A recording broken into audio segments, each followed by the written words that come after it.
Today we're going to begin our study in the history of philosophy in a brief overview of Aurelius Augustine, who is known to us more commonly as St. Augustine, or some people, mimicking the name of the city in Florida, call him St. Augustine. It's been said of Augustine that he is the greatest theologian, at least of the first millennium of Christian history, if not in the entire history of the church. But he distinguished himself not only for his work in theology, but also in the realm of philosophy, and as a bishop, being the bishop in the early church in North Africa, and also as a founder of a monastic order that bears his name. And certainly it would not be an overstatement to say that no one in the first 1,000 years of church history had such a formative influence on Christian thinking as this man did.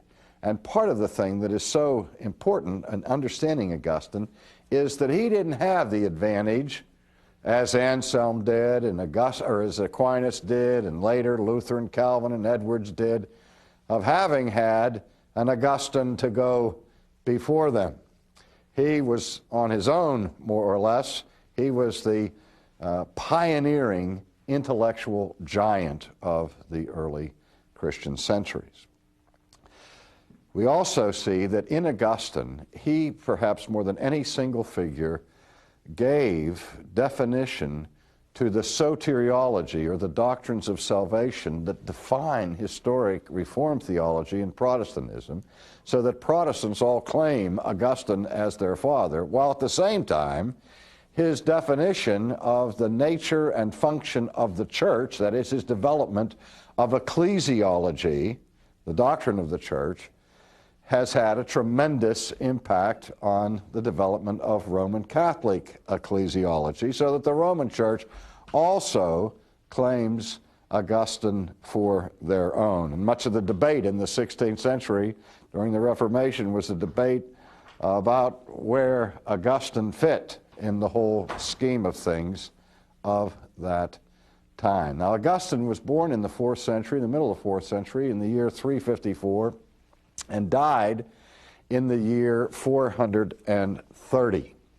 And during the course of his life, he was engaged in many theological and philosophical controversies. As a young man, before he became a Christian, he went through various flirtations and involvement with alternate systems of thought. For a while, he joined the Manichaean movement and then became very much engaged with Neoplatonic philosophy, which he then rejected and spent much of his life offering a critique against Neoplatonism, though students of Augustine to this day sometimes criticize Augustine for thinking that he never really completely rid himself of some of the rudimentary ideas that were found in the very system with which he was contending. Now, in addition to the philosophical controversies he was engaged in, he was engaged also in many theological controversies, the two most important of which are the so-called Donatist controversy, which was a controversy regarding the legitimacy of baptism that had been performed by heretics or lapsed clergymen and so on. But even more important was his controversy with the British monk Pelagius. And so we have that historic so-called Pelagian controversy in which the doctrines of grace were at the center. In fact, Augustine's emphasis on the grace of God in redemption was so strong that he has been called historically by the Roman Catholic Church the Doctor Gratiae, that is, the doctor of grace. But our basic concern here is not with his theological contributions, of which there are many, and they are vastly important, but where he fits in the history of philosophical investigation. Now, one of the most important things that he was concerned about was the question of epistemology and of the problem of epistemology that had been developed by Neoplatonic thinkers. And Augustine was facing a revival of skepticism in his own day, and that skepticism really was two-pronged. On the one hand, there was a widespread skepticism against the reliability of the senses, or the reliability of sense perception, in order to gain any knowledge. And also, there were those skeptics who were completely skeptical about our ability to achieve truth at all. And Augustine countered these people by saying that even the skeptic who is completely skeptical has to admit to certain truths. If he says that no truth is possible, then he's already committed himself to the discovery that one truth is discoverable, namely the truth that there is no truth discoverable. You hear the same kind of language in our culture today in popular armchair philosophy, where people say there are no absolutes, except, of course, for the absolute that there are absolutely no absolutes. So Augustine did that sort of thing of turning the skeptics on their ears, and pointed out that even in their skepticism, they couldn't escape one principle of epistemology, namely the law of contradiction, because they depended upon the law of contradiction for their skepticism. And if one is going to reason at all, they are dependent upon rational principles, and this was one of the points that he tried to make. But his major concern was how we can avoid skepticism and rise to certainty. Because the whole issue of philosophical certainty has been one of the things that has preoccupied the theoretical thinkers of Western history. Can we be sure of anything? And of course, one of the first targets of the question of certainty is sense perception. And this will be a problem that will continue in philosophical inquiry up to our present day. And the fundamental problem with sense perception is that we already are aware that our senses are not perfect, that we can have distorted perceptions of external reality. And since it's possible for us to have a distorted view of the world around us, it makes basing truth or basing certainty in any way upon our sense perceptions something of a serious philosophical problem.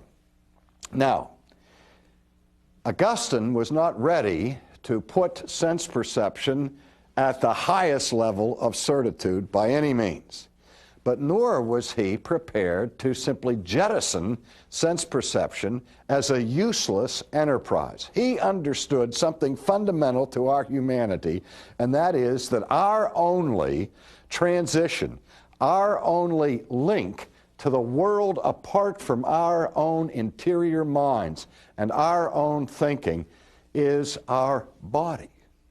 Our bodies are the links that we have with the external world. I have no way to get in touch with the external world except by either seeing it, hearing it, tasting it, touching it, smelling it. And so I am dependent upon my senses to have any information coming to me from outside of the interior chambers of my own mind. Now, if that vehicle of knowledge is completely untrustworthy, then, of course, I have no way of knowing for sure about anything outside of my own thinking. So Augustine took a close look at that problem of sense perception, and one of his famous illustrations was the illustration that was common to people in the ancient world, and one that I think all of us have experienced at one time or another. If you've ever been in a rowboat and you put the oar in the water and you look from the perspective of sitting there in the rowboat, you look at the oar, and of course you can see the handle of the oar until it goes into the water. But if the sky is bright and the water is clear enough, you can then see further down into the water and see the end of the oar. But from your vantage point, it looks like once the oar hits the water, it bends. Do you recall that kind of sensation? Where from the vantage point of being out of the water, you put the oar in the water, and from where you're sitting, you look and the blade of the oar is bent away from you. And so looking at that, you would say, well, I have a bent oar in my hands. Is the oar really bent, or is this an illusion caused by the water and the light and all of that? Well, if it is an illusion, and if such illusions are part of our daily experience of perception, how do we know that all of our perceptions are not illusions? Well, Augustine made a very simple distinction here, but it's one that's very important, not just at a theoretical level, but at a practical level. He said, well, I may be wrong about what the oar is actually doing, but I still can be confident that I am perceiving the oar as being bent. That is, the content of my perception may not be perfectly accurate, but I can still know that I'm having the perception, and that I'm perceiving that the oar is bent. Now again, that may seem like an insignificant thing, but so often, for example, we in the clergy have to moderate disputes between people, or an argument between a husband and a wife, and you get into these discussions where you hear he says and she says, and there's a difference of opinion as to what transpired between them or what actually happened. And I know when I get into those positions, which are not very enviable positions to play the moderator in such disputes, I say, okay, we don't just have one question here. We are arguing about what happened or about what was said. And maybe we don't have any record of what was said in terms of a tape of it, and it's your word against his or so on. But we know this, that something was said, and you differ as to what was said. So that's one problem that we have to get at.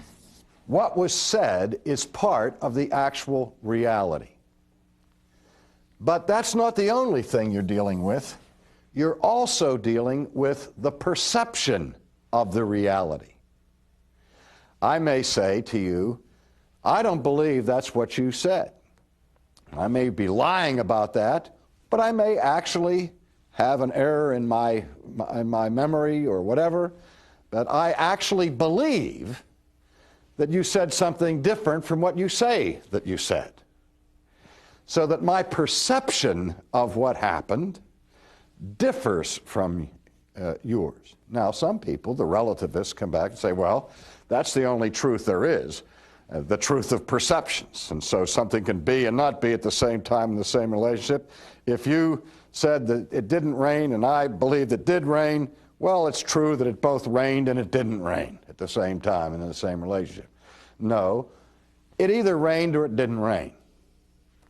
But what is both true here in this case is you believed that it rained. I don't believe that it rained. So we both, though we have differing perceptions, the content of the perception is part of the reality. That is, let's say that the reality is reality X, objectively. And we disagree as to what that reality is. We have Y and we have Z. Two different perceptions of X. Now, that there are two different perceptions are part of the reality. And that's the second aspect that we have to deal with in debate and in disputes. But then there's a third element that's always important to human relationships, and that's how we feel about the perceptions. So you're dealing with two people that are angry with each other. I say I got three realities. What happened is the first one. The second one was what you perceive to have happened. And the third one is how you feel about what you perceived to have happened. And so it becomes very complicated. Now, Augustine is probing this sort of thing, and he says, a man who has just come out of the shower and steps into an air-conditioned room says, oh, it's cold in here. Where the other man who has stepped off an iceberg walks into the room and says, it's warm in here. Well, is it warm or is it cold? We don't perceive color the same. You like tomatoes, I don't like tomatoes. Can we agree that tomatoes taste good? Well, they don't suit my taste, but they do suit your tastes.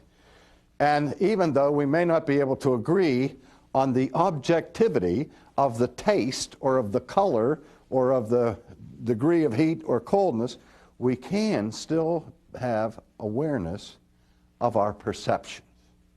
Now, so Augustine is trying to avoid full skepticism and to reconstruct what we will see later in the history of philosophy, the important assumption of the basic reliability of sense perception, without which, as I said, you have no access to the external world.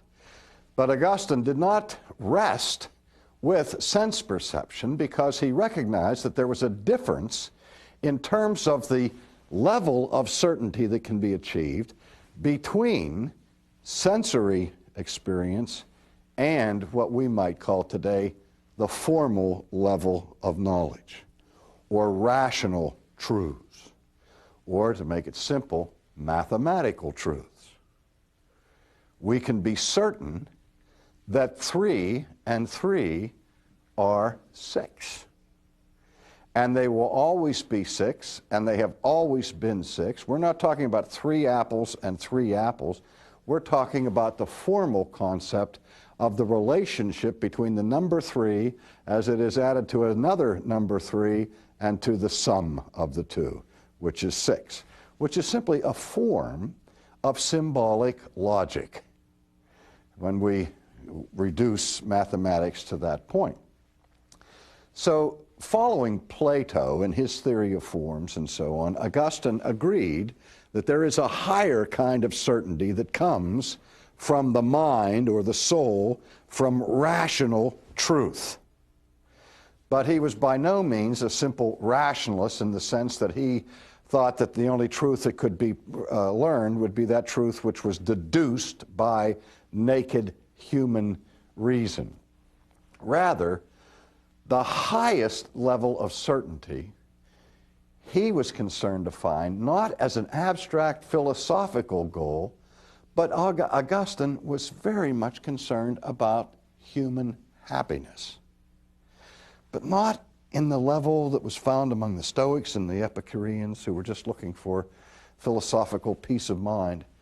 But really what Augustine was searching for was the supreme happiness of the soul that is found in Beatitude. A beatific happiness.